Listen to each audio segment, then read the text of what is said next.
A monster weekend from the Monster Mile. Welcome to Dover International Speedway. This weekend, it is a chase race in the NASCAR Sprint Cup Series. Not just any chase race, the end of round one. But here this afternoon, 200 miles, 200 laps lie ahead of us for the NASCAR Nationwide Series. Hello to you. Welcome this afternoon. It's a pleasure to have you. I'm Nicole Briscoe alongside Rusty Wallace and Brad Doherty. Let's get ready to go racing. What do you think we're going to see? Well, right now, I'm paying attention to Regan Smith about how he's going to do. We talked in our abbreviated countdown series a little while ago about he's 20 points behind his teammate Chase Elliott. Can he catch up? I think he can. He's only 20. This is going to be a big day for Regan. I'll be watching him. Can anyone else put any pressure on Chase Elliott? Someone like Ty Dillon or even Brian Scott. We've been waiting on Brian Scott to win that elusive race. Could this be today? Joey Logano starts on pole. He, too, is one to watch. Let's go upstairs to the guys in the booth. Alan Bestwick, Dale Jarrett, and Andy Petrie.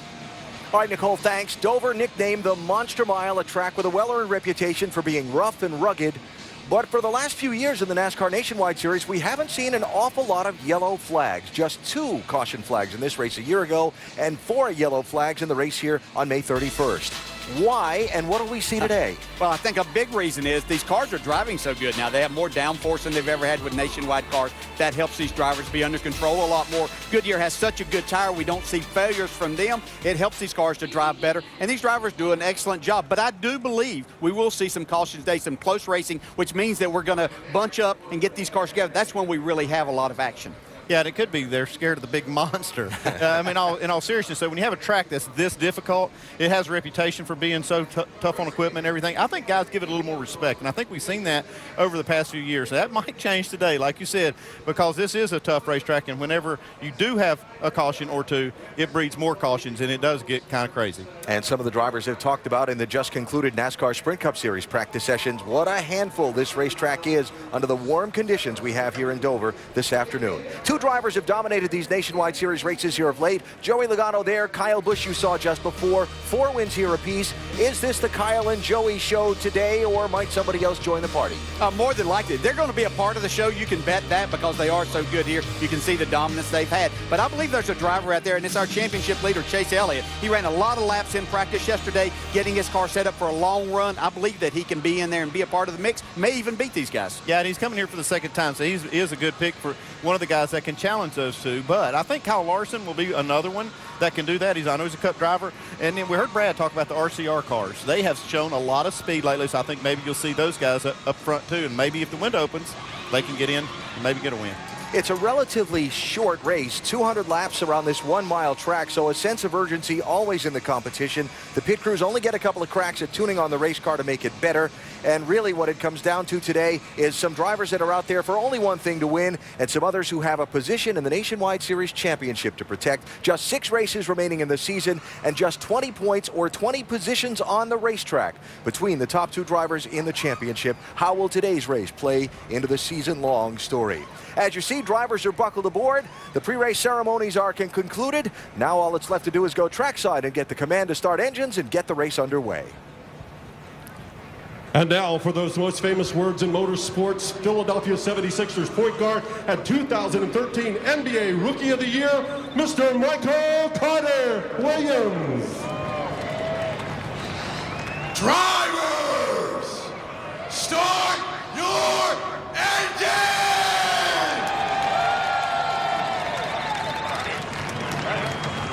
Fired up for landing. There it is. Rick, this is Rick. Got a copy. With enthusiasm. Well done. NBA camps get ready to open. Michael Carter Williams going to be a busy man soon, but taking in a day here at the Monster Mile before he gets started on his season. So before the cars roll off, there'll be 3 parade and pace laps between now and the green flag. And during those, we'll talk with our ESPN in-race reporter today, who's the man who's the most recent race winner in the Nationwide Series, Las Vegas's Brendan Gaughan. Will talk with us on the pace laps as he pursues a 3rd victory this season in a moment. A spectacular 81-degree afternoon here in Dover, Delaware, as the NASCAR Nationwide Series gets ready to race 200 miles on the Monster Mile. Cars rolling off the pit lane now. They'll make 3 parade and pace laps and then the green flag to get this afternoon's race underway. Brendan Gaughan trying to make it back-to-back wins this season. Winner last weekend at Kentucky Speedway, and Brendan's team, Richard Childress Racing, has really had a resurgence in the second half of the season, including Brendan being part of that. 2 wins in these last 14 races, and you see leading more laps in the last 14 than just the single that he led in the first 13. Brendan starts 12th today. Hey, Brendan, Dale Jarrett, the ESPN. You have a copy? Yes, sir. Go ahead, DJ. All right, hey, thanks for talking with us today. We had a lot of mailbag questions, most of them about your win last week, and we'll take one from Mike in Burlington, Vermont. It says, after getting your first nationwide win of your career on a road course earlier this season, what did it mean to you to win again on a 1.5 mile oval as well at Kentucky last week? You know, anytime you can win one of these nationwide insurance races, you're pretty darn happy. But that second one definitely felt more aggressive. Felt kind of like the old me, you know, and it felt great to do it. Felt great to do it at Kentucky, which I love so much. And, you know, now the goal with DJ is let's get a bunch more. Hey, speaking of aggressive, I've always said that that's what you have to do is attack this racetrack. But, Brendan, how about this concrete surface? Totally different than what you were on with the asphalt last week. What adjustments do you have to make as a driver here? You know, you're going to have so much more G-force. There's so much more load going in the corner. This concrete just grips these Goodyear tires so well. But, you know, that's where it's Shane Wilson's job and the South Point Chevy team's job to make this thing fast, and they have. Don't know what happened in qualifying. We thought we were going to be a whole lot better. It just didn't quite work out like we wanted. But we're going to be quick, put the South Point Chevy to the front, and go as hard as we can, bud. Hey, we know you will. Hey, good luck. Thanks for talking with us. We'll talk to you later on, Brendan. Thanks, guys. The always personable Brendan Gaughan, our ESPN in-race reporter for the day. High-definition onboard cameras riding with Brian Scott, someone to watch in this one. He's got our nationwide insurance camera. Regan Smith, the Victory Motorcycles on board. Chase Elliott has our Napa on board. And the pole sitter Joey Logano with the Ford EcoBoost camera. Kyle Larson, the nationwide insurance camera. Kyle Busch has the Toyota on board. Brendan Gaughan has our Chevy camera. And Eric Almirola in the field with a Smithfield onboard camera. Some stories on some of the main players in today's race from pit road. Here's Vince Welch. In the final practice yesterday, Chase Elliott turned 92 laps. That's 20 more than anyone else. Why so many? Well, in the race back in May here, Elliott and crew chief Greg Ives thought they were stout in practice, but were surprised when it didn't translate during the race. So the 9 team went to work this weekend to make sure there'd be no surprises today. Doc? You know, in spite of 3 top 5s and 6 top 10 finishes, Regan Smith continues to lose ground to his teammate and points leader Chase Elliott. Right now the deficit's 20 points. But crew chief Ryan Pemberton said, let's not panic. Let's do what we're doing. We're having good runs and good finishes. And maybe if the kid who's phenomenal makes a mistake or has a mechanical failure, we'll be right there. And oh, by the way, look over our shoulder. Ty Dillon and that 3 team are coming. They have a history of late season charges. Here's Dave Burns. And Ty Dillon has been good enough to win lately, Doc, finishing 3rd last week at Kentucky, just the latest example. But with just 6 races remaining and a 38-point deficit to Chase Elliott, he knows he's got to get the wins and the 3 bonus points that would come along with each one. I asked Chase this morning if he thought he could still win the championship. He said, yes, sir, and I'll believe that until the last lap of the last race at Homestead. Jamie Little. Well, Brian Scott has been riding a wave of momentum. They finished 2nd at Kentucky last week, their best finish of the year. I talked to his crew chief. They brought a good car here with a solid setup. They're just hoping to ride that wave of momentum to right here behind me. Victory lane that just so happens to be right next to their pit box. Alan? All right, Jamie. Brian certainly runs well here at Dover. We'll see if he can score the win today. Reminder to check out NASCAR.com/RaceBuddy for enhanced race action today from here at the Monster Mile with all the high-def onboard views and more. So the math on this one pretty simple. 1 mile track, 200-mile race. That's 200 laps if I've carried the one correctly. You've done it. Yeah, thank you. This most unique of tracks where the straightaways are actually higher than the corners, and the cars drive up out of the corners onto the straightaway and drop down from the straightaway 14 feet to the bottom of the banking in the corners. It's a handful. We'll see who handles it best today. Joey Logano, yellow car, choosing the outside lane as pole sitter for the start with the championship leader Chase Elliott to his left.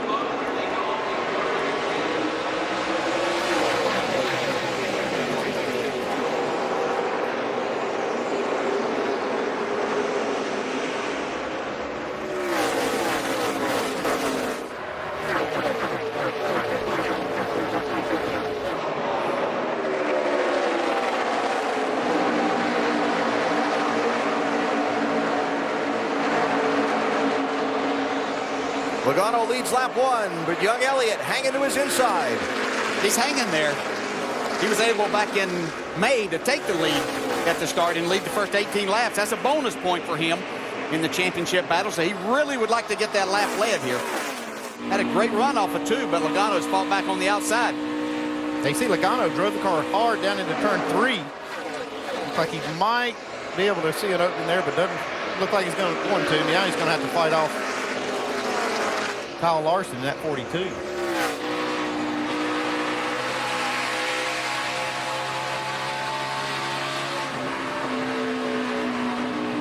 Yeah, I thought Chase had a little bit of an opening there. Oh, 3 wide right behind them. Kyle Busch looking to the outside. 54. Double wide in front of him, Chris Buescher in the red 60 and Ty Dillon in the 3. Yeah, Chris Buescher's been fast here all weekend in that 60 car.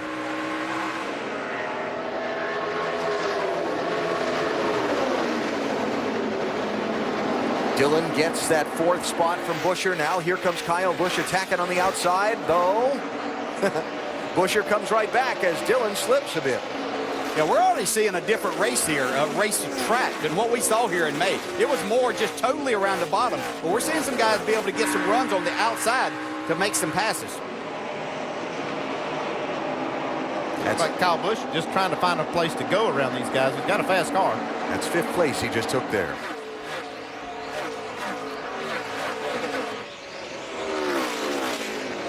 Brian Scott 2, Regan Smith 7, and young Cale Conley 33. 7th, 8th, and 9th places there. Conley on the move. Yeah, it's Cale Conley. This young man's really impressive as a race driver. First time all season he's gotten to run back-to-back races as he's breaking into the NASCAR Nationwide Series with the Richard Childress organization on a limited schedule. And again, the first time all year he's been able to go 1 week right after the next and really enjoying the advantages of that consistent seat time.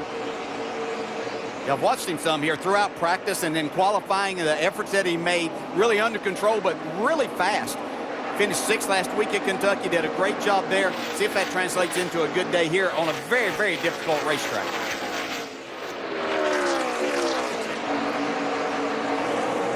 And another newcomer to the Nationwide Series, making just his 2nd start, 25-year-old Justin Boston. A Maryland native from the Baltimore area said the first race he ever came to was here at Dover. Grew up riding motocross. And the first stock car race he came to was at this track. And when I talked to him in the garage this morning, he said to be here to race. He's run once here before in one of the NASCAR Development Series, but he said to be here to run this race on the big national stage is really a dream come true. It's nice when your dreams do happen for you, and a lot of these drivers will tell you the same thing, that opportunity. Got a caution. Trouble car on the wall, front straightaway. 55, Jamie Dick with hard contact. And the Monster has claimed its first. Correct. Yeah, these straightaways, Alan, you were talking about them, how they've got another 70 cars, got a tremendous amount of damage. No, we've killed it. Nice tail's knocked off of it there. These straightaways have a lot of banking to them. And once you get sideways on the exit of the corner, then it just feeds you down and you hit the inside wall, and most of the time it's pretty hard.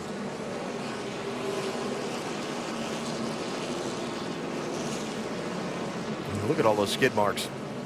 Those are not all just burnouts from race winners. It's hard to spin a race car here and not get torn up. It looks like Jamie Dick gets together with Derek Cope. Boy, once it gets away from you, you're going to hit something. Yeah, you're traveling at such a high rate of speed, and with that banking there, it just sends you down to the inside, and there's just not very much room in between the racetrack and that wall there, so you don't have anywhere really to catch it. So Jamie, young driver from El Paso, Texas area originally, unbuckling from his car. And of course, Derek Cope, the former Daytona 500 winner. You saw his car stopped at the opposite end of the racetrack, was trying to drive it back around to the garage, and it gave up in turn number 3. Brendan Gaughan just drove back into the garage. That's not good. So something's given up on the 62 car that needs repair back there, and we'll follow up on that in a moment. But our in-race reporters' high hopes on the day have quickly been squished. Saw him losing a few spots out there while he was running, but you just kind of think maybe that's low air pressure and the car not handling to his liking. at that point. Now they've got the hood up. Yeah, it makes you think that something happened. Didn't seem like that he was under power when he went back in. There's Derek Cope out of his car. That's over on the inside of turn 3.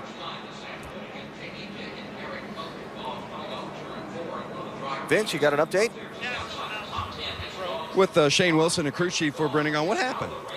We just had something happened on our last run in qualifying, and something malfunctioned or broke. So just started to race really tight there, and it's just going to get worse and worse. And we noticed it didn't really come up that good after our Q run. So just got an issue in there, got to fix it. Done for the day or back out? Oh no, we'll be back out. We'll try to get it done. You know, don't know exactly what it is right now, but we'll get after it and fix it and get it back out there. Alan? Kind of weird. I don't know. More to come on that one. First caution out at the Monster Mile.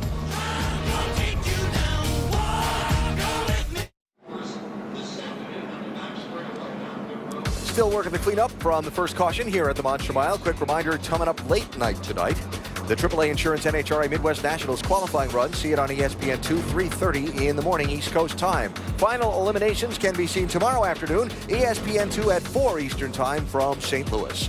Race number 3 in the chase and the first ever elimination race. 4 drivers get dropped from the chase for the NASCAR Sprint Cup after tomorrow's 400-miler here in Dover. Our telecast presented by Pennzoil is here on ESPN starting at 1 Eastern time.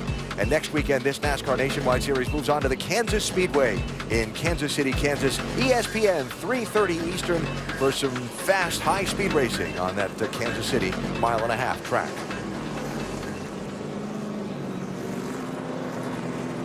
Here at Dover International Speedway, NASCAR Nationwide Series 200-miler just underway under caution after a 2-car wreck. Derek Cope and Jamie Dick involved in an accident at lap 9 off turn 4. Brendan Gaughan surprisingly back in the garage after that yellow came out. Look at the frustration behind the wheel as he's bobbing his head back and forth. Vince, what can you tell us? Well, they've certainly gone to work on the left front suspension, and it was a quick fix. Got the wheel off, addressed it, got it fixed. The window nap went back up immediately, and they only worked on it a couple of minutes, guys. They're going to double check, make sure that it's rolling appropriately, and get him back out as quickly as possible. But it looks as though it has been addressed, at least the most significant aspect of it at this point. So, questions. And this is something we might have to clarify with NASCAR officials, because if you're the crew chief there, Shane Wilson, and you felt like you had a problem, you had about, what, three hours between qualifying and the race, why wouldn't you address it then and take the impound penalty and start at the back? Unless NASCAR officials wouldn't allow them to work on it in the impound, and we'll have to follow up on that with race control and get a clarification there. Yeah, it is kind of weird because you would expect, he didn't seem surprised. Shane Wilson didn't seem surprised that this was a problem that they had already experienced. And it is kind of weird that they would just run a few laps in the garage and start working on it. If they thought they had a problem, one way or another, I would have tried to address it before the race started. Yep. All right. Well, we will ask the question and give you the answer here in a minute. Meanwhile, the field doubled up, cleanup complete, and we're going to go back racing with the front row formed up just like it was for the initial start. Joey Logano, the control car in the yellow, Team Penske 22 on the outside. And championship leader Chase Elliott in his blue and gold, number 9, on the inside. Here's your restart lineup. Yeah, it's where these restarts can get really dicey. You've got some laps on the tires. They've heated up. They've cooled back down somewhat.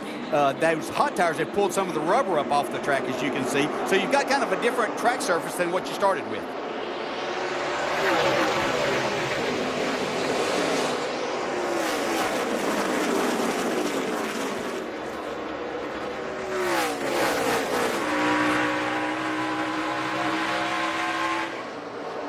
Chris Buescher in the 60, the Mid-Ohio winner back in August, on the outside of Chase Elliott for second spot. He's been solid all weekend long in that 60 car. In practice and qualifying, now he's moving up to the front.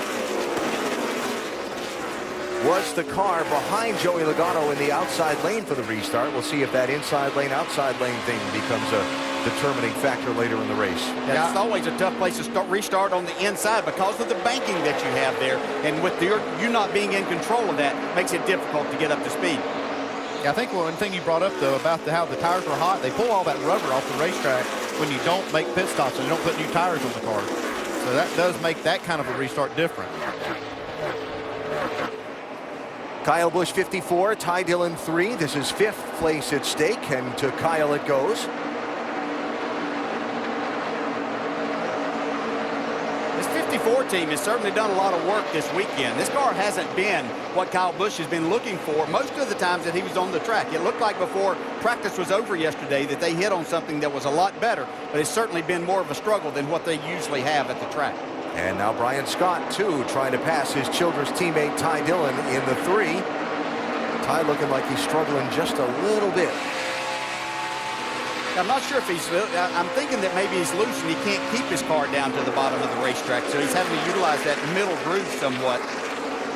Yeah, I talked to Danny Stockton, crew chief on the 3 car, Ty Dillon. He said one of the things that's different about Ty versus Austin Dillon, who drove this car last year, is that Ty likes the car a lot freer.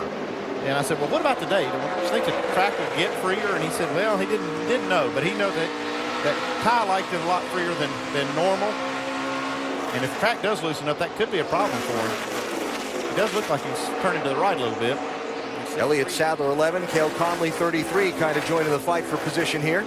Yeah, 3 RCR cars right there together. You can see a little contact between the 2 and the 3 there a minute ago, so that could have been disastrous, but all got it worked out. Elliott Sadler in that 11. They need something good to happen for this race team and the driver. They've had a lot of struggles throughout the summer. Sadler there, you see, racing 9th and trying to hold off Regan Smith in the 7 for that position.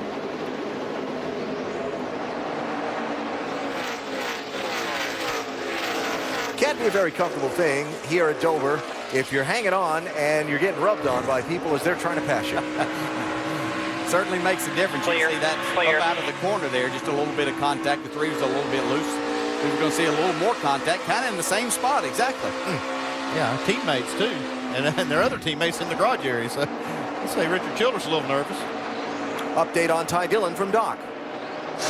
Yeah, just a moment ago, Danny Stockman said, I know you got your hands full, son. Said, I really lowered the air pressure at the start of this race. He said, that may be why you're on the splitter. He was complaining the car was squishing in the middle, but really tight on exit. He said, but the pressure should be back up by now. He said, we're going to have to make an adjustment when you come in. He said, the car really is a handful getting up off the corner. And Danny said, we will fix it. Just hang on, buddy, hang on. All right, so that's the update on Ty Dillon, who you see has faded back to 7th place. There's the lead, Logano. Here's 2nd place, Chris Buescher 60 and Chase Elliott 9.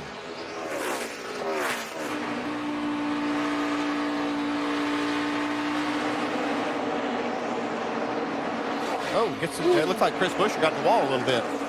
He's using all the racetrack for sure. We're going to have some company here in a minute. That 54 is catching both of them. Yeah, in this situation, it is a short race, as we pointed out, but you don't want to get yourself in a bad spot right now.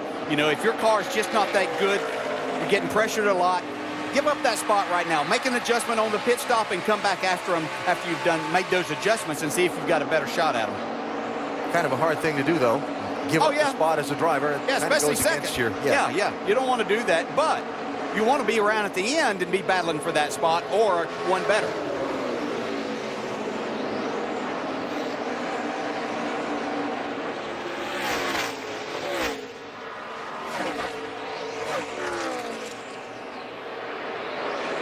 So good fight for 2nd place here. See just the run that Chase Elliott got right there around the bottom. That's as good as you can do right there. Getting it, still not able to quite clear the 60 car of Chris Buescher. But if he can do that for another corner, this might be his time to slide up in front, even though the 60 is going to have a big run. You could almost hear the 60 check up a little bit to give him a break. May cost him another spot here on Kyle Busch. Chase Elliott through to 2nd. Kyle Busch and Chris Buescher racing for 3rd. Kyle Larson closing in there. It's all going on behind Joey Logano, the 4-time Dover winner, who's moved out in front by 3.4 seconds over these guys all fighting for 2nd between them.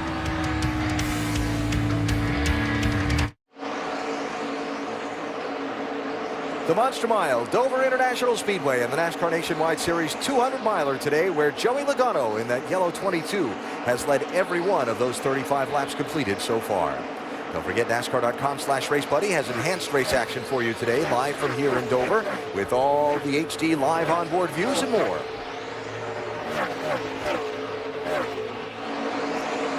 Logano having a 2.5-second lead on second place. Chase Elliott is about to catch Brendan Gaughan and put Brendan another lap down. 62 car has just come back onto the racetrack. He's 7 laps down now, about to be in 8th, and Vince has more on this story. Well, I followed up with crew chief Shane Wilson, who told me that during qualifying, the car was much tighter in the left front than what they were anticipating, and they thought that was odd, but still, they advanced to the second round of qualifying, so it wasn't completely off. And then when they were rolling the car out to get started for the race, they noticed something else in the left front, but at that point couldn't address it. So Brendan ran a couple of laps, reported to them that they did indeed believe they had an issue, so they wasted no time taking it to the garage to address that left front suspension.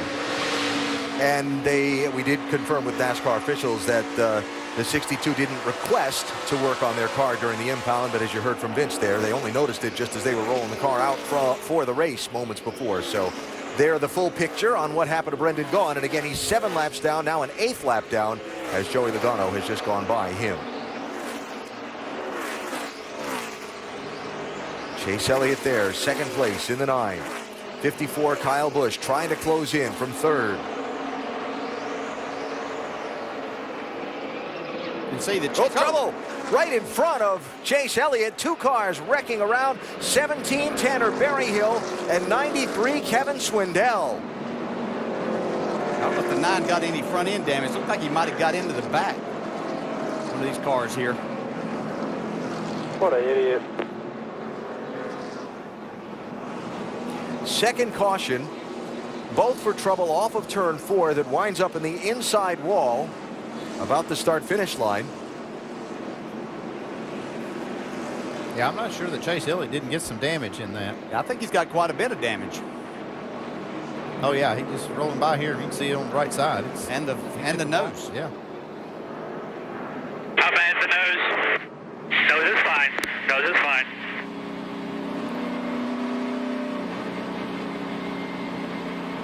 Well, we've been waiting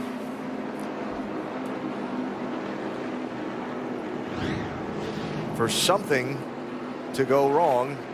Well, that's pretty obvious what happened there, but you can see the damage that the 9 got quite a bit. He hit the wall with the right side and then pretty hard in the back of the 93.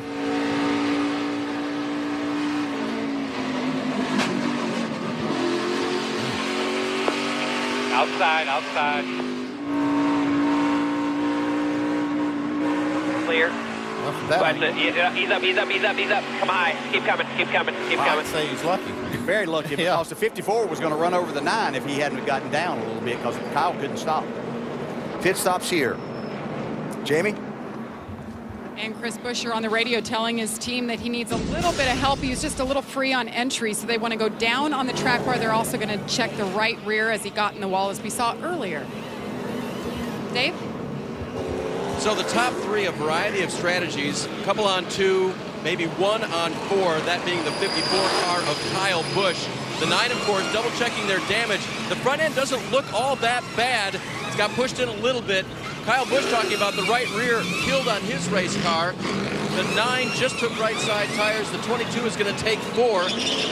And a big shuffle on pit road, AB. Very interesting. So after almost being swept up into a big wreck, Chase Elliott's team goes for just right side tires on the pit stop. And the Monster Mile has a couple of more cars eaten up early in this one.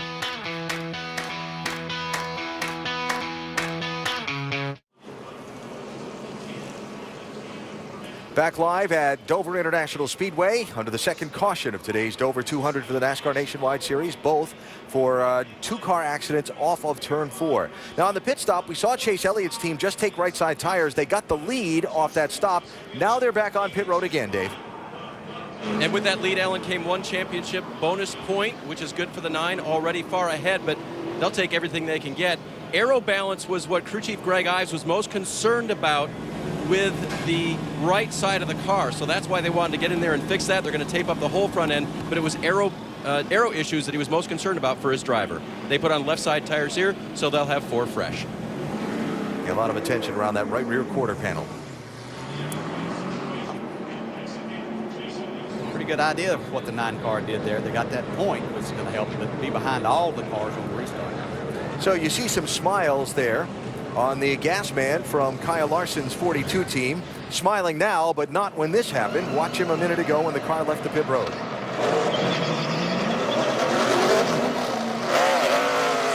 See the gas, the can receptacle hung up into the car.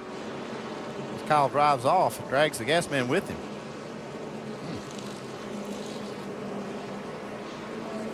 Vince?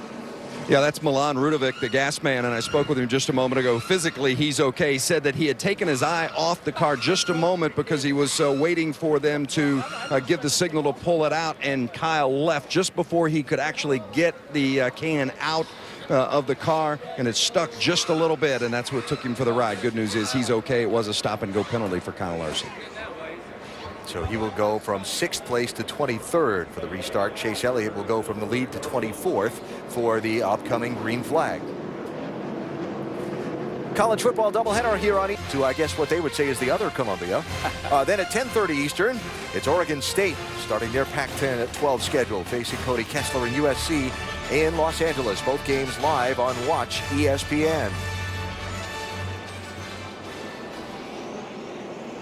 So Chase Elliott going all the way back to 24th place now, and facing a little bit of adversity for the first time in a long time in this championship run. For sure, no issues here. We're not going to have to work on that again. Nope. All right. Regroup, never happened.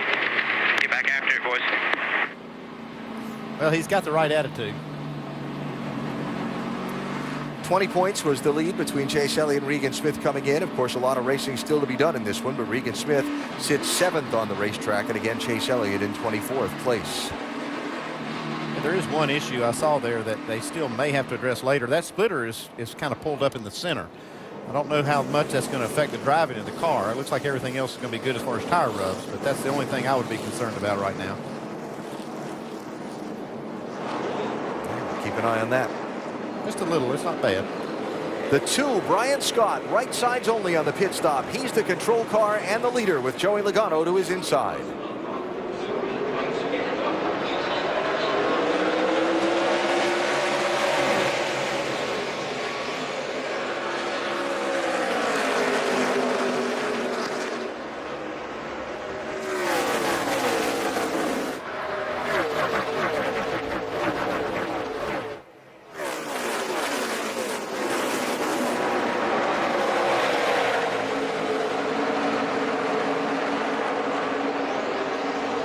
So Logano quickly back to the lead.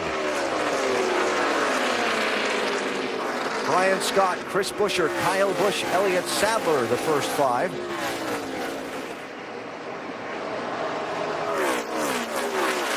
19 of Mike Bliss has had some kind of problem on that restart. He's following well off the pace. And look at this knot around the championship leader, Elliott. Kyle Larson's making a few holes, and Chase Elliott following him through.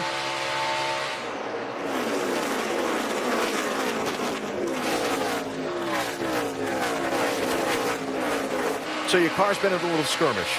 As a driver, the first few laps when you get back up to speed are like what? Yeah, you're a little tense because you're not exactly sure, do I have what I had? How much damage do we really have? No, we made some repairs there, but what do I have? And in this situation where you're starting behind all of those lap cars because you made that second pit stop and you made those adjustments, you got a little bit of time to feel it out and see exactly what you got. But it is a tense moment as a driver. Looks like it's pretty good, though. I mean, he's keeping pace with the 42 of Kyle Larson. He had a fast car in that first run.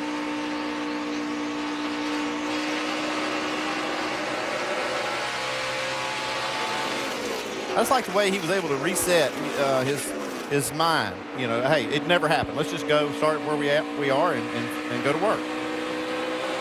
That's the way you win a championship. Yeah, you're going to face this kind of adversity in a long season, in a long championship. You're going to find things and challenges that you hope that you wouldn't have to go through, but you do. How do you handle these is how going to determine whether you're going to win a championship or not. And that does spill over to the crew, too. I mean, when you have a driver in that leadership position, talking like that. It keeps everybody focused on their mission. He's a young driver, rookie, but he's so mature behind the wheel. David, looks like they've got this 9 fixed up pretty good. So far, so good, Andy. And it was interesting what he shared with me about what he needed to do better as he takes it 3 wide to get by. He said, I need to work lapped cars better. Well, he's getting a good dose of it right now, and there showed you that he's not scared to take that 9 where it needs to go. Passing lap traffic was something he watched Kyle Busch do so well in May, and he said, I need to be as good today.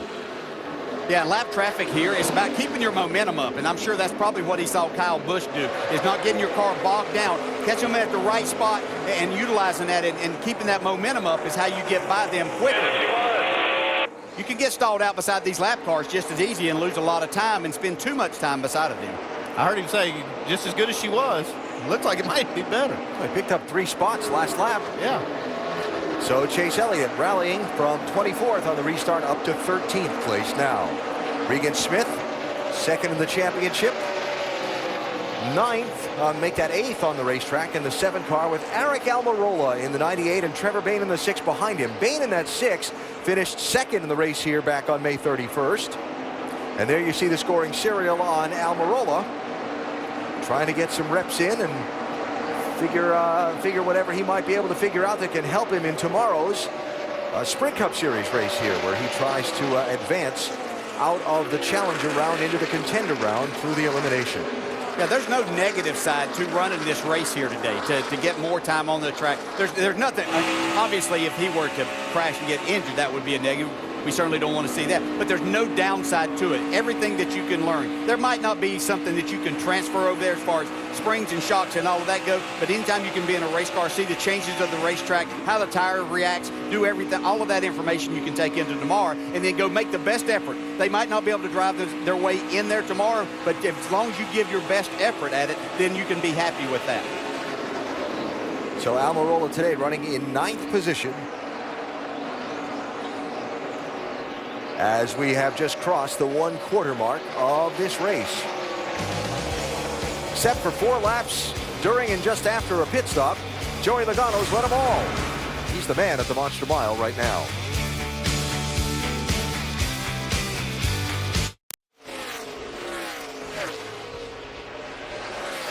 The AAA Insurance NHRA Midwest Nationals from St. Louis can be seen with qualifying tonight, late night, 3:30 a.m. Eastern, ESPN2, and final eliminations tomorrow afternoon at 4 Eastern on ESPN2. And don't forget race 3 in the chase for the NASCAR Sprint Cup. From here in Dover, 400-miler to determine the first ever eliminations from the chase. Our telecast presented by Pennzoil here on ESPN at 1 Eastern on Sunday. Next weekend, the NASCAR Nationwide Series at the Kansas Speedway in Kansas City. Next Saturday, 3:30 Eastern on ESPN. The championship will be down to 5 races then. And we'll see what the picture's like heading to Kansas when we get done with this one today in Delaware. Joey Logano in command here at the Monster Mile, looking for his 5th win at this track. Hard to believe as dominant as this Team Penske 22 has been this season, no matter who's been driving it. But Joey hasn't gotten a win in it yet this year in the races he's been behind the wheel. In fact, it's been 1 year since Joey won a Nationwide Series race here at Dover, this race in 2013. Well, it doesn't seem like it's been that long, but I guess it has. Well, I'm not making it up. I believe it. I know, just even thinking about it, though. He runs so well in that car. Yeah. They've won with Brad Keselowski. They've won with Ryan Blaney this year. Joey's doing okay, though. Yeah. I'd say the Cup Series wins probably make up for any lack of winning. Just signed a contract extension with Team Penske and off his big Sprint Cup Series win at New Hampshire last Sunday. I say give Roger Penske some credit for making sure he secured this guy for a while. Got that right. So speeds at the line, checking out how they compare within the top 10. And look at 9th place. Yep. Fastest car on the racetrack that lap. He's coming. Already driven up into that 9th spot as Chase Elliott.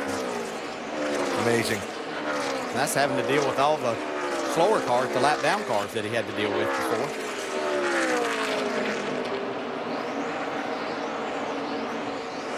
This is going to be the most important pass in his mind, is right here. Getting to the car that's closest to him in the championship battle. We showed a while ago how that on the restart with Chase being way back there, how close that gap had gotten. He's getting ready to extend the gap by making this pass and with the getting that point for leading a lap. Now, that's got to work on your mind a little bit if you're Regan Smith, Dale. I mean, you got a car, you race for points, and I know he's your teammate, but he got in a crash, tore his car up a little bit. You think, okay, the window's open a little bit. This is our chance. Okay, and then here he comes and passes you back. Yeah, it does. There's no doubt about it. You know, it gets to you in a hurry, and you know, week in and week out, they've had a hard time. This 9 car has just been solid, and as well as Regan has done. You know, they've had some good, solid efforts, but pretty much every time it's been finishing behind this 9 car. From what I've seen, I think this 9 car is going to get all the way back to the front and have a chance to win this thing today. That'd be something. Don't count him out. So Regan Smith back to 9th place. Chase Elliott up to 8th. 3, Ty Dillon. Now being challenged by Chase Elliott as he continues his march back through traffic. This is 7th place here. Now, I'll point out one thing that I watched on that restart as he was back there behind all of those lap down cars, and they got 2 and 3 wide in front of him, and he just kind of didn't run that first lap very hard. He let them kind of situate things out, and then he started passing them. I was going to say 1 at a time, but it was 1 at a time, but 3 or 4 a lap, and just showed a lot of maturity in handling that situation, understanding that he still had a good race car and could go forward. It may be a little tattered and it may be a little battered, but it's still plenty fast. That number 9 Chevy that Chase Elliott's driving today here at the Monster Mile.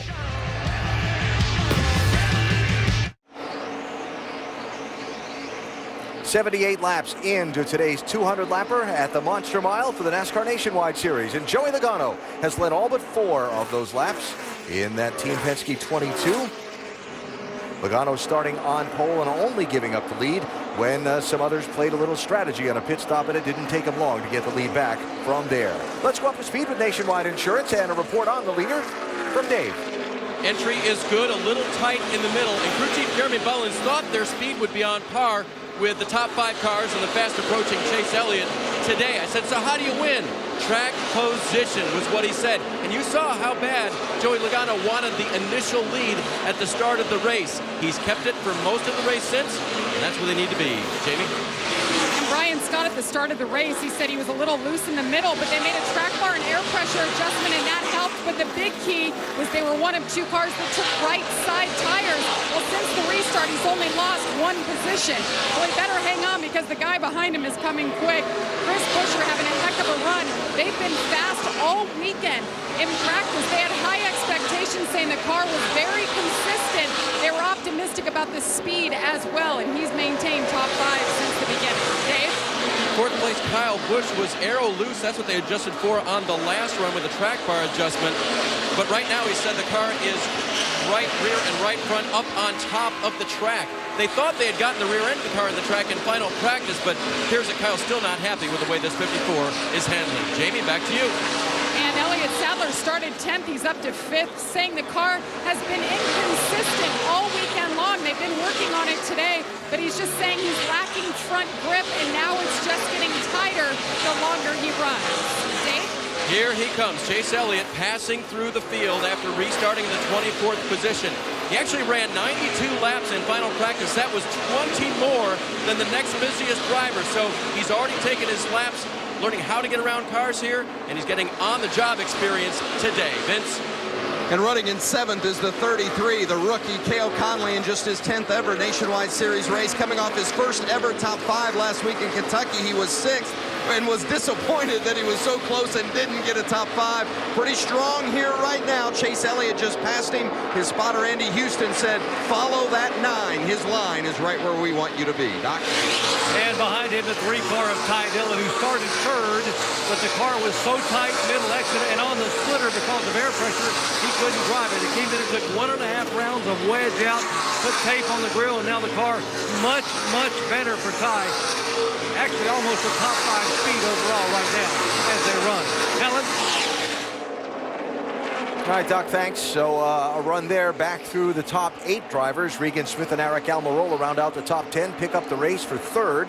as Kyle Busch tries to find a way around Chris Buescher. Every now and then they run up on some lap traffic, and that makes things a little tight. Kyle got a big run off of turn 2, got him to the bumper of the 60 car. Just a little tap here. Chris Buescher didn't mind that at all. One up. But you see what he was dealing with in front of him and trying to find a way through some of the slower cars here at Dover. Had somebody tell me down in the garage this morning that at this racetrack, slower cars in traffic may be more difficult to handle than any other racetrack on the circuit from behind the wheel. Yeah, especially when you have a big disparity in speed like we seem to have here too, that the lap cars and the slower cars are quite a bit slower. And the way you have to attack this, really anticipating what they're doing, you have to make that right thought, because if you don't, just a slight misjudgment in that or them doing something a little different, you create a big mess. And especially with these nationwide cars, with the limited horsepower in the engines, it's all about keeping the momentum up, and you don't want to breathe that throttle any more than you have to. Yeah, you break momentum here, it takes you a good lap to get it back. Yeah, I know you go to the next corner and you think you got it, but it really does take almost a full lap to get that momentum built back up. What makes this man so good at this. He's one of the best at keeping that up and understanding that. Now, speaking of Kyle Busch there, as he took over the second spot. And Chase Elliott by Elliott Sadler to get back into the top 5. Yeah, back into the top 5 under green flag conditions. And I was watching Chase Elliott. There was something in my mind as I was watching him earlier that he reminded me of somebody that I'd watched race here. And it was Tony Stewart whenever he came here at first. The way that he ran this racetrack. Always right around the bottom, pick the throttle up, drive it through the center of the corner, and then drive it on off the corner with the throttle. Reminds me a lot like that, and I watch him go around lap cars exactly like what Tony Stewart did as he dominated a lot of races here. So 42 laps from 24th place into the top 5, and reestablishing his lead in the championship as they run in the process. Still shy of halfway, though. A lot of racing still to be done at the Monster Mile today. Joey Logano still out in front.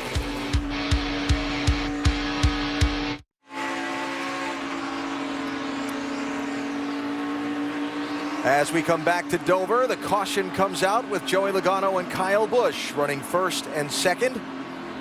Yellow flag for possible fluid out of that car. The 40 of Matt DiBenedetto, you see he's picked up a windshield tear off across that grill opening. That'll do it. We heard some spotters actually talking about that on the racetrack. Looks like he picked it up. That engine won't last long without air going through the radiator. So yellow flag number 3 just as the race comes to its midway mark.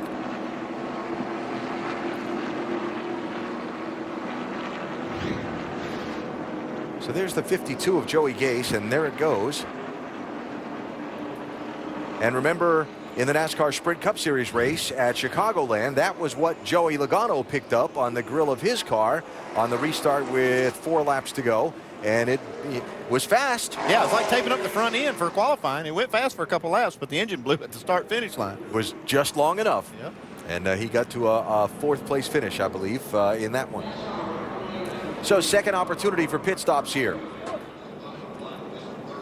Logano, Kyle Busch, Chris Buescher, Brian Scott, and Chase Elliott now the top 5. Kyle Larson really didn't make a good bit of progress back through the pack in that run, while Chase, he started back there with Chase Elliott, actually started a place in front of him. Elliott got all the way up to 5th. Larson only got to 11th place in that run.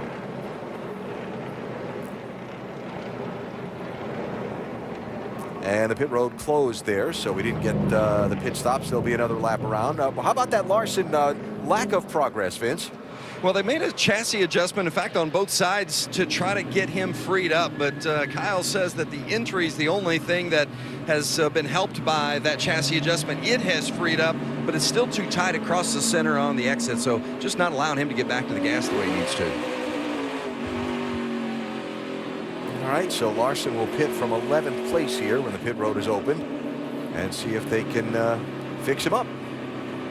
Yeah, you got to be able to get in the throttle and stay in the throttle on the exit of these corners. That's the key to making speed around this racetrack.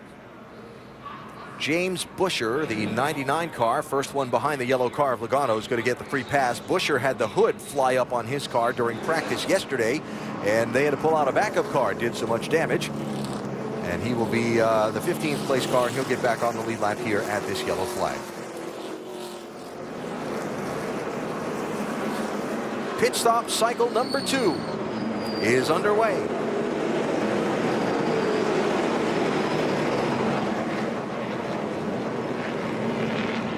Back in the May race here, Kyle Busch took the lead from Joey Logano on pit road and never gave it up the rest of the race. We'll see what happens here. Jamie? And Chris Buescher in third saying he's too tight that run. Let's go back on that track bar, so they'll go up one round, put 4 tires on it. Meanwhile, Brian Scott saying his car is loose, it's tight, those worn out left sides is the issue. 4 tires and air pressure here. Dave?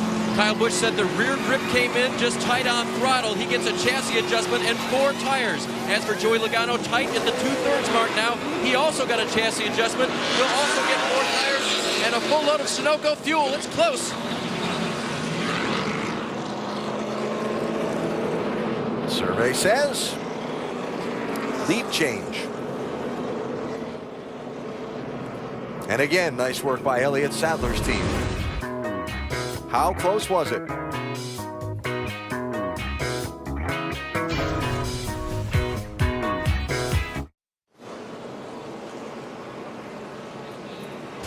Tonight, Everett Golson leads on ABC. And here at Dover International Speedway, lead change on the pit stops, just as it was on lap 77 in the May 31st race here. It was on lap 99 today.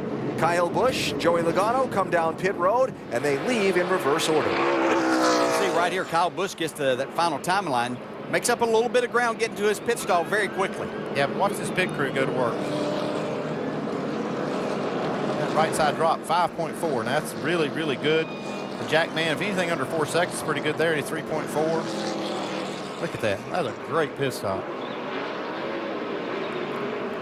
And he really maximized that exit. I don't know.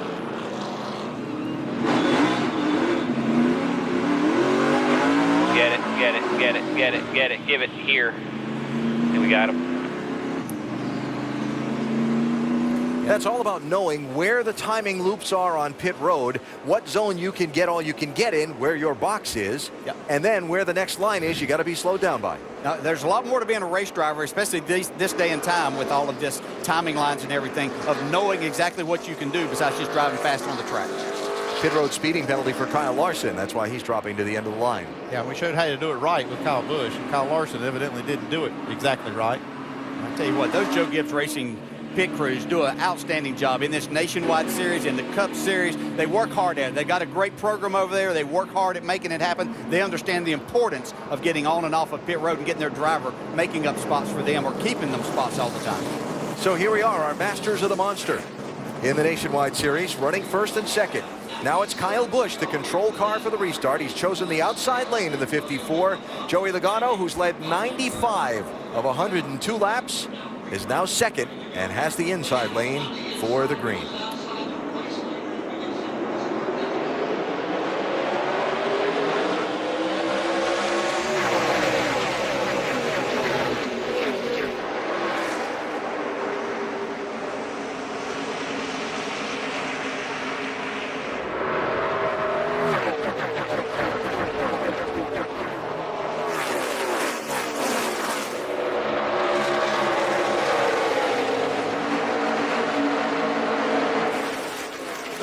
Chase Elliott around the outside of Elliott Sadler to pick up 4th spot. Chris Buescher to 3rd on the break. And Kyle Busch hangs on to the lead. Yeah, Chris Buescher's been outstanding in that 60 car on these restarts. He's taken that high line and kept himself up there in 2nd or 3rd on every one of these restarts.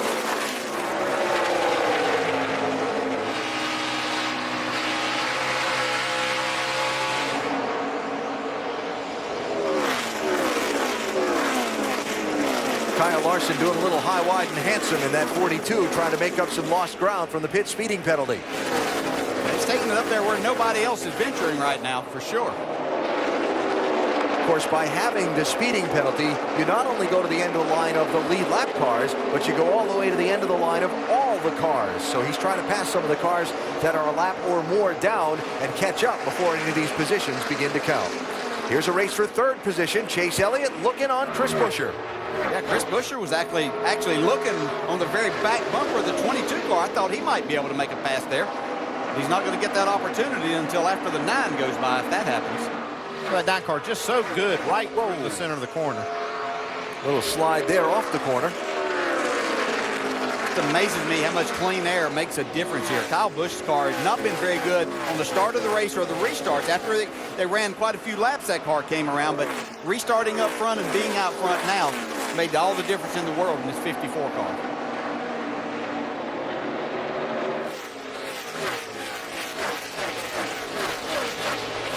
I know we've talked a lot today about the Drivers' Championship between Chase Elliott and Regan Smith. NASCAR does track a dual set of points if you're new to the sport.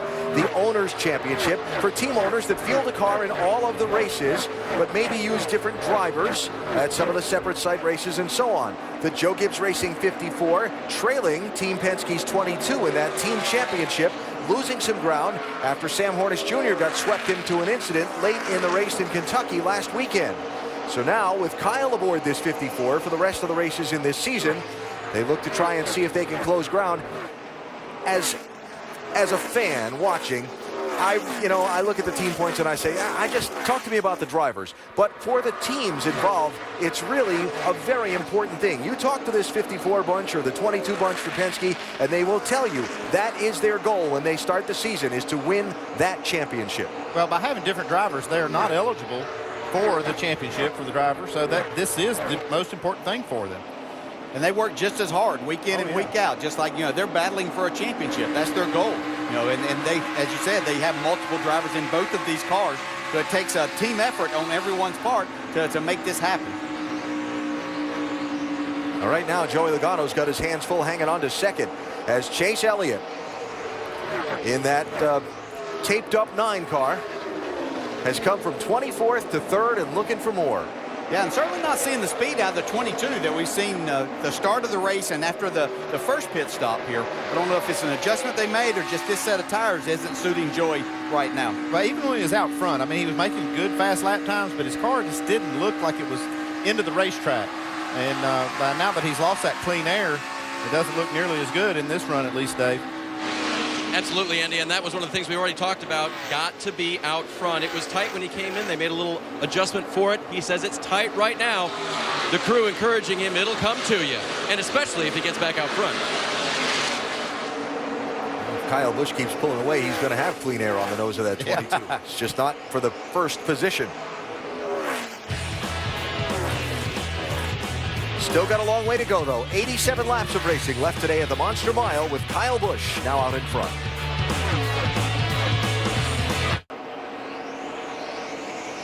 College football live on Watch ESPN. And a couple of good ones at that. Here at Dover International Speedway, today's NASCAR Nationwide Series race over halfway, but still a lot of racing left to go. Kyle Busch out in front, the lead changing hands on a set of pit stops just before the midway mark. When Busch came in second, Joey Logano came in the leader. They swapped that position on the series of stops. The other story of the day, that 9 car of Chase Elliott, the championship leader coming into the race, involved in an incident when 2 cars crashed in front of him back at lap 39, and he took some damage to both the front and right side of that 9 car. Went all the way back to 24th place, getting an extra pit stop for repairs, ran up to 12th in 12 laps, 42 laps, cracked the top 5, and he doesn't show any signs of being willing to settle for 3rd.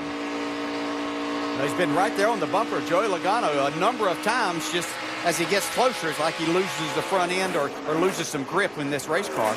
Just not able to make a pass yet. Kyle Larson continuing to try and rally from a couple of problems on the day for this 42. Had a penalty for removing equipment on his first pit stop at lap 41, went from 6th to 23rd, then got caught for speeding on pit road. On the second pit stop at lap 99, went from 11th back to the tail end of the pack. And now you see Larson back up to 12th place. He's almost made up all the ground he lost with the penalty. A lot of times in doing that, though, you have to use up a lot more of your car than what you want to early in a run. Get you behind, hard to catch up.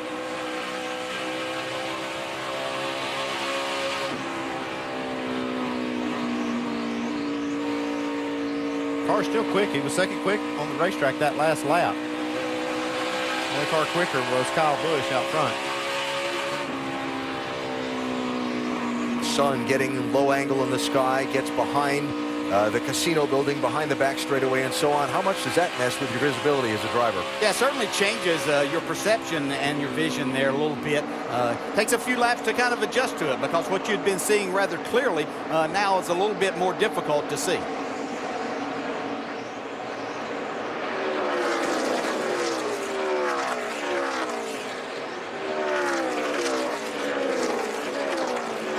Brian Scott showing a little strength here. Kyle Larson, he's still got a fast car. I think just make up some of this track position he's been losing. He's got one more pit stop left. Hopefully they can get through the third pit stop without a penalty like they've had on each of the first 2 stops. Yeah, that's the problem. Got one more pit stop left. You know?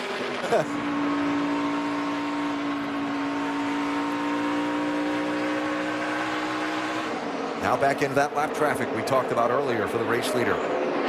Where you catch him, how you catch him, and what they do when you catch him. Yeah, and you can do, as a driver, you can kind of set this up to your advantage. And Kyle Busch is one of the best at doing that too, and knowing that momentum is the key here. You know, you don't have to always drive it to where you did before. You can roll out of the throttle to know that it's going to put you in a spot to get back to the throttle and not break that momentum, not let the RPMs get down any further than what you have to. Kind of like that right there. I mean, you can see how he just kind of set that pass up.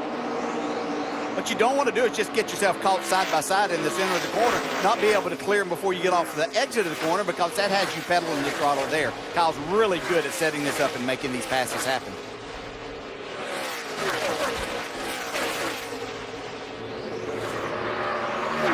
He stretched out a gap of 2.2 seconds on Joey Logano, the second place car, with 71 laps to go. Will it be win number 5 today at the Monster Mile for Kyle Busch? Welcome back. 3/4 of the way through this race at Dover. It's the Monster Mile, the track where both the competitors can bite and the track itself can get you. We've seen a bit of both here this afternoon. Perhaps not a surprise, though. The weather, it's been gorgeous all weekend. Also not a surprise, Kyle Busch is out front, followed by Joey Logano, 2 drivers who've been so strong at this track, they've combined for 8 wins. Hello to you from inside the Quicken Loans ESPN pit studio. I'm Nicole Briscoe with Rusty and Brad. When this day began, there was a 20-point gap between our points leader, Chase Elliott, and second place, Regan Smith. The topic all along has been, when will the rookie stumble? When will he make a mistake? Well, there was an issue earlier for Chase, but Regan wasn't able to capitalize. No, he really wasn't, Nicole. Right now, he started the race 20 points behind his teammate, Chase Elliott, and right now he's sitting there 25 points behind, so he's actually losing a little bit of ground. Although I've been watching his lap times, he's within about 1/10 of a second of his teammate. He's holding tough and looking good. We got about 62 laps left to go yet. He's got time to make up some ground, but right now, Chase has just flat been faster than Regan all day long. The guy's doing great. Chase Elliott currently running 3rd on the track. Regan Smith back in 7th. Now in between them, Chris Buescher. And Brad, your question coming into this day is, who can run with them? Who else will be an highlight on this day today? Yeah, and I'd have to say that'd be Chris Buescher. He's had an outstanding day. He stayed up in that top 5 all day long. He started 6th and obviously has moved himself up a couple of spots, but he's been very competitive. Got a fast race car, really solid lap times. If he can get through this last pit stop, who knows? Maybe he'll have another chance to win his 2nd race of the year. 61 to go. Alan? All right, Nicole, thanks. So still another round of pit stops to come for these drivers and teams. We saw the lead change hands on the last set of pit stops. And the way that this 54 car has come to life after getting out in front of that clean air, that may be the best hope that the rest of them have, is another round of pit stops to a chance to try and reclaim that clean air and track position. That certainly seems the one thing. I would wonder, Andy, if this continues on as a green flag run and a green flag stop, would it just be a 2-tire stop, even though you've got a full cycle on the left side tires or a full fuel run? Yeah, because they're going to have a fairly short run from there to the finish, and it's only going to take probably 5 gallons or so of fuel. That would be the call, really, is to just get right sides if it goes green. Now, I'm sure they're planning on having another caution possibly here to change that. And even then, I think it would still be a right side. Probabilities say that the last green stretch is going to be around 20 laps or more. That's been the trend here lately. Again, we just haven't had as many caution flags here at Dover in the last several races for the Nationwide Series as we had prior. Kyle Larson, Cale Conley, 42-33. That's Larson picking up 10th place from Conley, so finally getting his way back into the top 10. after his second penalty of this race. Yeah, it looks like they've adjusted better on this car, this 42 car, to where he's faster in this run, but started at such a deficit. Going to be tough for him to catch up. But if he gets that caution and they can have a good, solid effort on pit road, then he may have a shot at this still. Trying to get 9th place away from Trevor Bayne as we check with Vince. Well, they've still been fighting a little bit of a tight race car, starting to free up a little bit after those adjustments, so they're certainly going in the right direction. Scott Zipadelli, the crew chief, admits this is not one of his best tracks, but they felt like they unloaded better and have been better in practice. And I talked to Kyle just before the race, and he was optimistic, so certainly it hasn't gone the way they expected it to here today at Dover.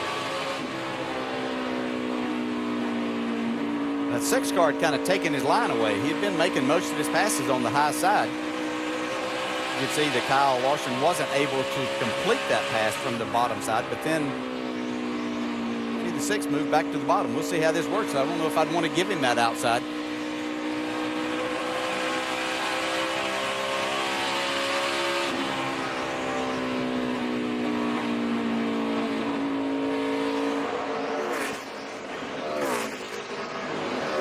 So Larson still trying to find a way around Bayne for 9th place, while Kyle Busch continues to build on his advantage, and Joey Logano is wondering, what can we do to this race car on this last pit stop to try and catch up?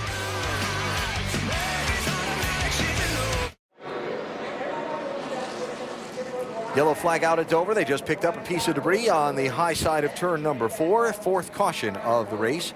With just over a quarter of the distance left to go, we will see another round of pit stops when the pit lane is opened here. I think if you're out front, you got it, don't you? Think so. How many to go? 52 right now. Sounds to me like Jeremy Bullins is hatching a plan. Yes, sir.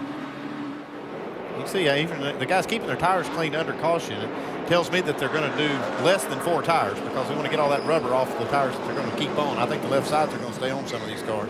They're pitting with 50 laps to go.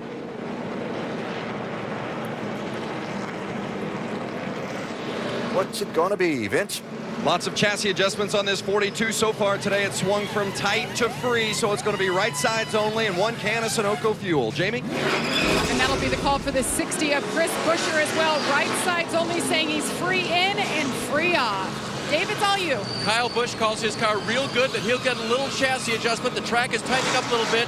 Chassis adjustment for Chase Elliott as well. Fuel only for Kyle. Right sides for the 22, right sides for the 9. And Kyle's going to keep that spot ahead. 2 tires all around for the front runners, and everybody holds serve on the series of pit stops. We'll have an interesting restart coming up.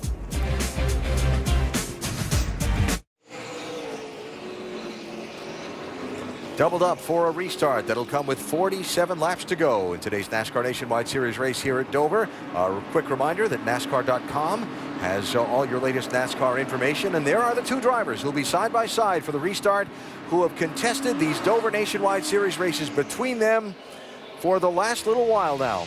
Probably most of the last 5 years anyway. Joey Logano and Kyle Busch winning 8 times between them. Tied for most all time here at this racetrack.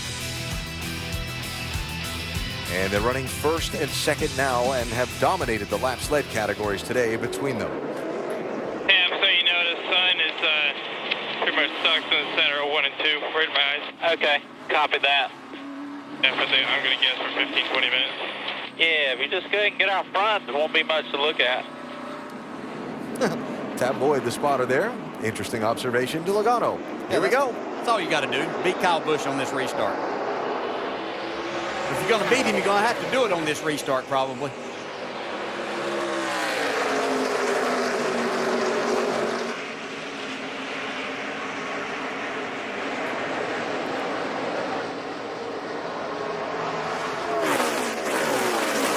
Wow. Kyle Busch didn't let off, I don't think. Clear. So Kyle hangs on. Here's Kyle Larson racing with Brian Scott for the 5th position. Elliott Sadler there in that 11 is the first car with 4 tires on that stop. He restarted 8th.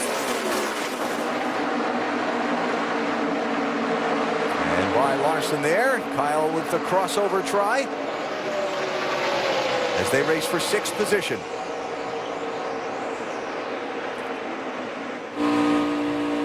Well, great move from Kyle Larson. Nice crossover.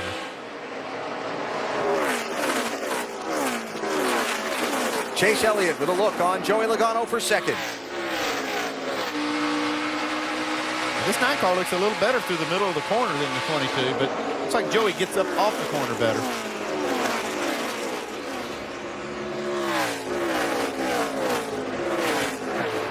That makes it really difficult to complete a pass here.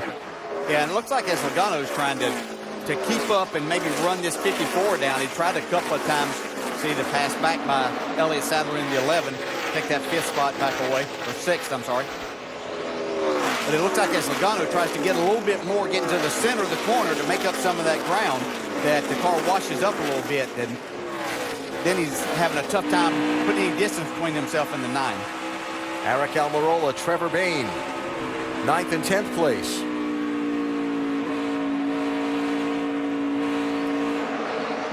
Almirola shuffled back a little bit. Took just right side tires, and some of the cars that changed 4 passing him here.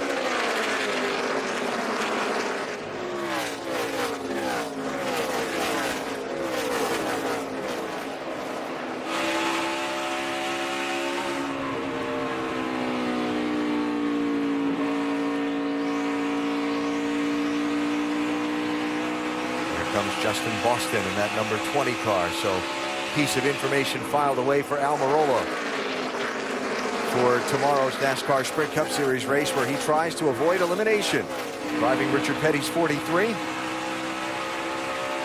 Unless you've got a really good handling race car or something that's reasonable that you can deal with, putting 2 tires on that car can make things very, very difficult.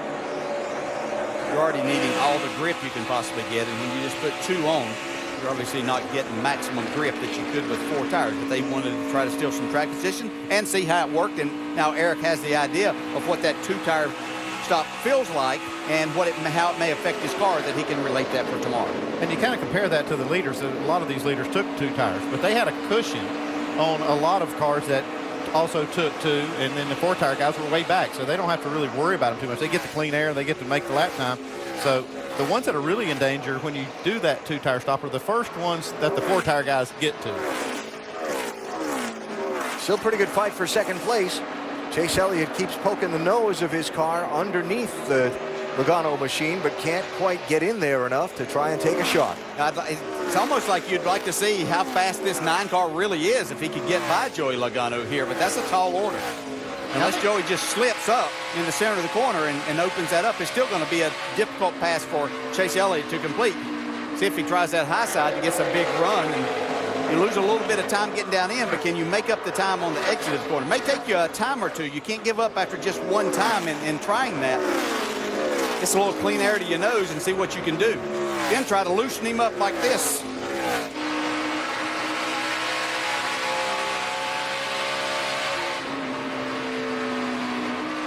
That's it, my man. You can let him know you're back there. I really like that move that Chase Elliott made the last time down in 3 and 4, where he went up high, got his car to turn, was able to get back in the gas, got him right to the back bumper of this 22 down in turns 1 and 2. See if he might try that again. He's got some cushion back to that 4th place car, Chris Buescher, so it'd be the right time to try it right now. He's been pretty committed to the bottom all day. He has, yes. I think his car is better on the bottom, but like I said, when you got a car running in front of you that's running your exact same line, you've got to try something different. And when he's doing that, when Chase is doing that, he's getting some air on the nose of the car. Right now, he's just getting that disturbed air off the 22. All through the practice, documented earlier if you were with us, he ran 92 laps of practice here yesterday, more than anybody. Never saw that 9 car much up off the bottom at all day long. Hey, you know, another interesting thing, if we get another restart, one of the tricks to this for Chase is he's been 3rd on these last couple of restarts, so he doesn't have a lane choice. He's on the inside line, and a couple of times we've seen the guy that's 2nd in the outside row be able to make up some ground. Yeah, obviously the best position on that restart is to be the leader on the outside, but the 2nd best spot is that 4th position. I think that's where Logano and Chase Elliott. Logano did a nice job of getting started the last time and being able to stay up beside of Kyle Busch all the way down to turn 3. And that allowed the 9 car to get a good restart and get in front of the 60.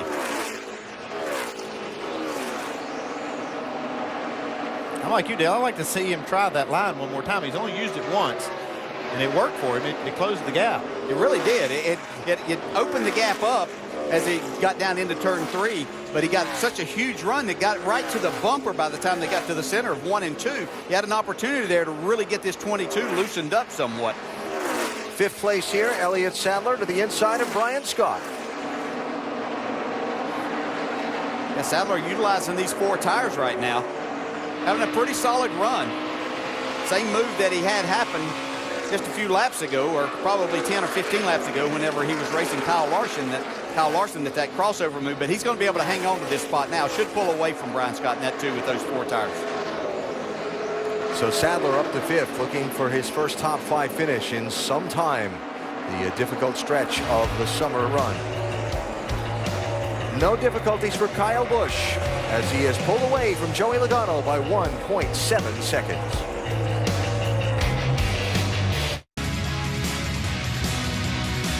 What a spectacular 80-degree day here in the Delmarva Peninsula and in the capital of Delaware, Dover. The Dover International Speedway, where the NASCAR Nationwide Series is down inside of 25 laps to go with today's 200-miler.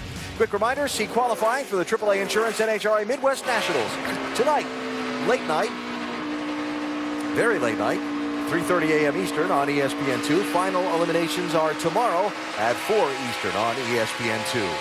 The NASCAR Sprint Cup Series, Race 3 in the Chase, presented by Pennzoil from here in Dover on ESPN at 1 Eastern tomorrow. Who are the 4 drivers that get eliminated from a chance to win the championship? We'll find out after 400 miles on Sunday. And next weekend's NASCAR Nationwide Series race is at Kansas Speedway. There'll be just 5 races to go in the championship, and we'll see the next round next Saturday at 3:30 Eastern here on ESPN. What a day for Chase Elliott. The championship leader starting the day involved in this incident back at lap 39 that could have been a big disaster. Very well could have been. They got the damage to the front of the car. The right side of the crew came in and did the repairs and got this car at least as good as it was and maybe better. But all the way back to 24th place and 42 laps later was up into the top 5. Yeah, just been right around the bottom of the racetrack. Not a lot of people impeding his progress. Been very, very solid. Fast car. Certainly, it'd been interesting to see if he could have ever got by Joey Logano here, what he might have done. But outstanding day. Showed a lot of maturity in the way that he handled the situation that could have hurt them as far as the points go during the day. But now it looks like that it's going to be a game. We've all discussed between us when this 18-year-old might find some adversity in this championship, when he might make a mistake. Some adversity found him. It could have been a lot worse, but some adversity found him. But he handled it so well. The radio transmissions we heard behind the wheel. He was chief cheerleader for his race team as we watch Kyle Larson and Brian Scott race here for 6th place. And what a rally they've had. And tip of the cap to the race team, too, for assessing and repairing the damage and having a car underneath that young man that he could run back up to 3rd and challenge for 2nd with.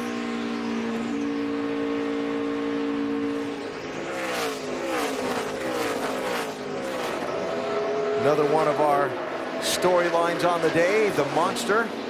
This very difficult racetrack took a bite out of a few people. A couple of 2-car crashes in the opening 40 laps of this one. Since then, the 2 cautions we've had, one was for liquid from a car after a tear-off got on the grill, and another was for debris that came out from under a car in turn 4. So again, these drivers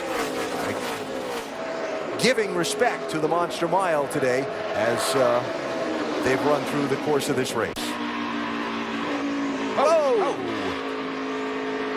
That was close. I talked about the lap traffic and things here and the difference in the high rate of speed. Timmy Hill was headed to pit lane in that 23 car when Regan Smith was inside a lap car. A tense moment there. I draw my elbows in a little bit. Could have been disaster. Yeah, it could have been big disaster for Regan Smith. See, Brian Scott just barely sits. I don't know how he missed that. Wow. at that point you're committed. There's nothing you can do. You just hope that he's able to hold his line down there far enough that you can miss him. Outside. By himself. Sticks right with you. Now for the second place driver in the championship, that while he may lose a little ground to Chase Elliott today, that could have been complete and total disaster. The trash on the grill there of that 7 car looks like. Yeah, it's a pretty good piece of debris. Got 15 laps to go. Hoping it'll stay cool enough to make those last 15. Regan Smith said coming into this weekend that the last couple of races on the circuit, Chicagoland and Kentucky, were 2 of his most difficult tracks. He called them his toughest tracks. So he was glad to have those behind him and face some better tracks coming up. This one today is going to cost him a little bit of ground in the championship if things finish as they are. And then it's on to 2 very critical races in the next 2 weeks at mile-and-a-half tracks, Kansas next week and Charlotte the week after. I think the only problem for him is that I don't see any bad tracks for Chase Elliott. I mean, he's just everywhere we go, and he's seeing these places for the second time, and it just makes him even that much stronger. It's a tall order to try to close the gap on him. I want to borrow a DJ line, though, from our conversations about this whole picture. As difficult and as frustrating as it's been for Regan Smith to try and gain any ground on Chase Elliott, that 9 car is still 1 mistake, 1 bad break away from this entire lead disappearing. Yeah, absolutely. You're talking about a wheel left loose on a pit stop or running over something and getting a flat tire. All of that could change this whole championship outlook dramatically. So Regan Smith and his team just have to keep fighting. You know, keep that gap down as much as they possibly can and take advantage if that opportunity should present itself. Or just earlier today, it was a 1/4 of an inch from disaster. Yeah. It's 19. Yeah.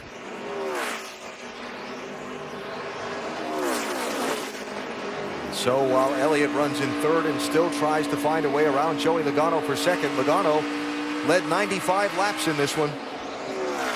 Almost all of the opening half of the race, but lost the lead on a pit stop to Kyle Busch with 101 laps to go was the pit stop. And on the restart with 97 laps to go, the 54 got away, and Joey hasn't been able to challenge him since. He got one more shot at a restart, but it's been all Kyle Busch, and this has been a second place day once that change of track position happened on the pit stop for the 22. College football scoreboard coming up when we finish these last 9 laps. Some interesting games today. And we'll get you updated on all of them and get you ready for our ESPN primetime doubleheader tonight. Coming up as soon as we're done with our NASCAR action here in Dover. I'll tell you what, the first half of this race looked at anything except that Kyle Busch was going to run away and win by a couple of seconds here. It just looked like this car was, better than average with a really good race driver in it, but it didn't look like a winning car and driver combination here this afternoon. But the adjustments they made, getting him out in front to where he was in control of the restart, certainly been everything, all that it took to put him there and pull away. I think you've got to give the pit crew just a tremendous amount of credit for what they've done today. Just getting that clean air, everything. Like you said, to me, that was just an average car the first half of the race. Put him in that clean air, and it just made so much difference.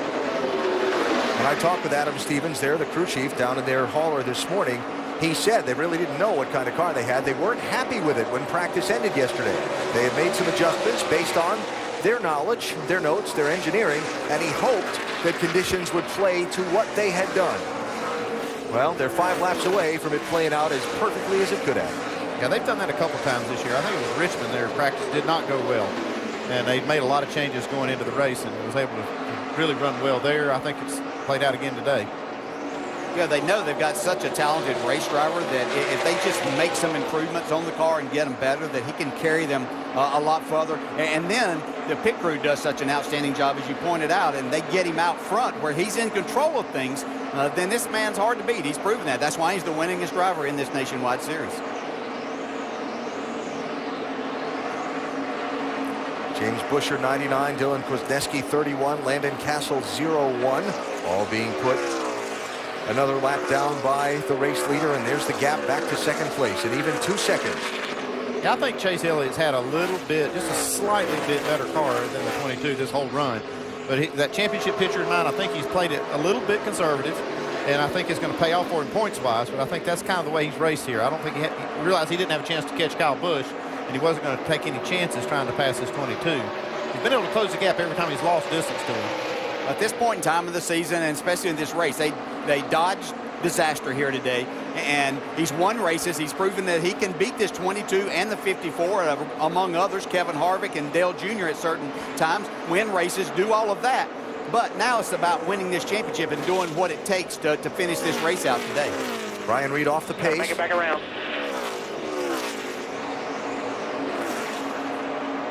Being told he may be out of fuel. May make it back. We might get the white flag before that decision has to be made. Kyle Busch coming to the white flag now.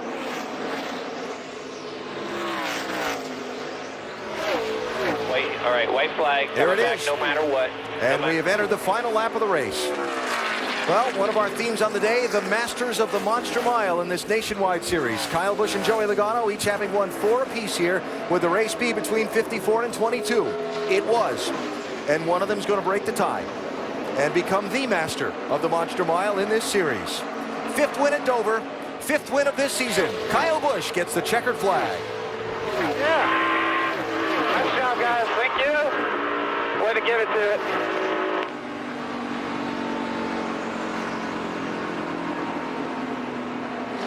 Didn't have the best car, pal, but we had the best effort. We'll take it. Great job, guys. Thank you, Hirschman. That's how you do it.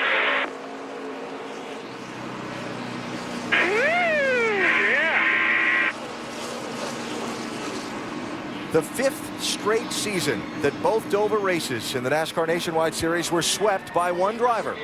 Kyle Busch, winner here on May 31st, and winner here today. And what a drive. And the key moment of the race, the pit stop with 101 laps to go, when his pit crew moved him from 2nd to 1st ahead of Joey Logano, made him the control car for the restart, and he led every lap the rest of the way. Have to hand it to him, and that's how we call this a team sport. Effort has to be made on everybody's part.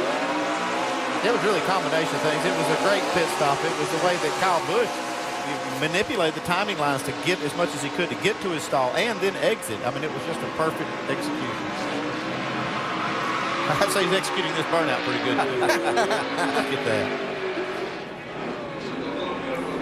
Well, it's his 68th win in this series. He's had a little he ought to be pretty good at it. Yeah.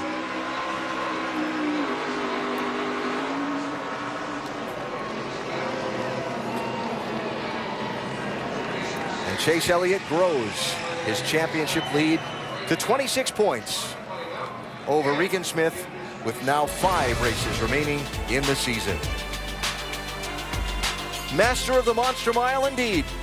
Kyle Busch celebrates another win here in Dover. We'll talk with the winner and some of the other top finishers when we come back.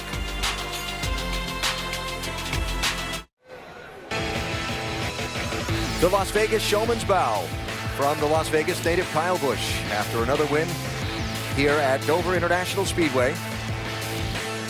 Kyle picking up his 5th NASCAR Nationwide Series win of the season. And with 5 races to go, we look ahead at the upcoming schedule that'll decide the championship. It's on to Kansas, Charlotte, and Texas for the next 3. Then Phoenix and Homestead, Miami to crown the champ. Join us at the track. NASCAR.com/tickets or the number at the bottom of the screen. Downstairs to hear from the championship leader, Doc. Well, Chase Elliott, lap 39. Your car is damaged. You make an extra pit stop, have to start in the rear of the field, and then we hear you on the radio all of a sudden lifting this team up.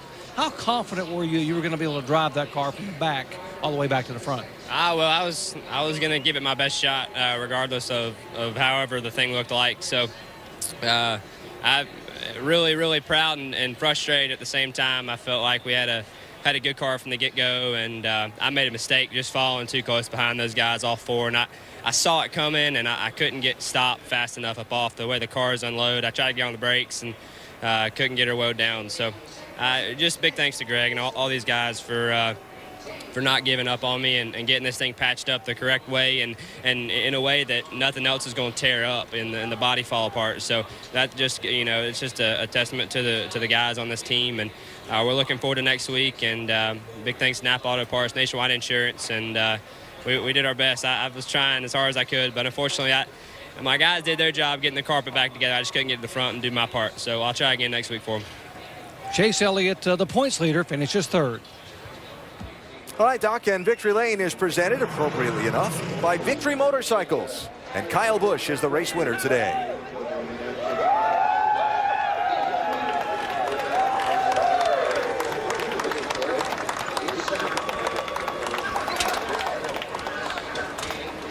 Kind of a mirror image, it looked like, from what we saw here in May. Kyle, describe your victory here today at Dover.